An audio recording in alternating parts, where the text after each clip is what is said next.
pour la deuxième épreuve de Destination X diffusée ce jeudi 28 décembre 2023 sur M6 avec Philippe Bas. 3 candidats ont sauté en parachute. Équipés de masse, ils ont placé leur destin entre les mains de leurs camarades restés au sol. Une séquence impressionnante. Un premier épisode qui a débuté sur les chapeaux de roue. Ce jeudi 28 décembre, M6 a donné le coup d'envoi de son nouveau jeu d'aventure Destination X, produit par ITV Studio France et présenté par Philippe Bas. Au moment du départ donné depuis l'aéroport international du Castellet, dans le sud de la France, les 3 vainqueurs de la première épreuve, Maxime, Hélène et Julien, ont appris de la bouche de Philippe Bas qu'il allait avoir la chance de sauter en parachute. Un avantage considérable quand on sait que le principe de Destination X est de deviner le pays dans lequel il se trouve. Destination X, un saut en chute libre de 40 secondes pour 3 candidats, mais ce dont le trio de chanceux était loin de se douter, si est que les 7 autres passagers restés à bord du bus avaient le contrôle de leur destin. Le principe était simple, pour chaque candidat parachutiste, 2 questions en lien avec l'Europe ont été soumises au reste du groupe.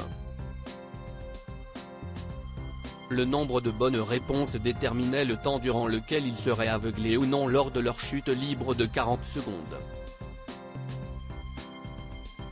Avec 2 bonnes réponses, pas moyen pour un candidat à bord de l'avion de voir quoi que ce soit. Une bonne réponse et les X-masques dont ils étaient équipés pour l'occasion restaient ouverts pendant 20 secondes.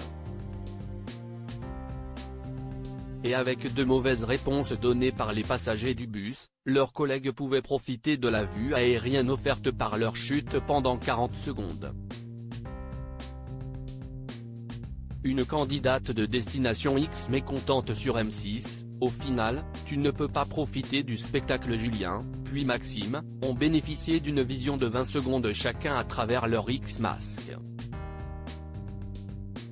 Si est bizarre de ne pas voir, mais si est pas désagréable, s'est amusé Maxime. Dernière à sauter, Hélène a eu moins de chance puisque les passagers ont répondu correctement aux 2 questions, la privant ainsi de tout bonus temps. Si est hyper frustrant.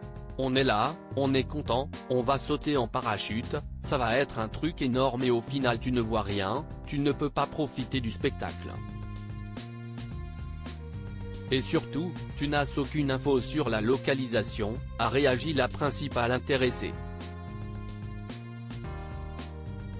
Mais une fois au sol, elle a pu échanger avec ses compagnons d'aventure sur leurs indices visuels respectifs.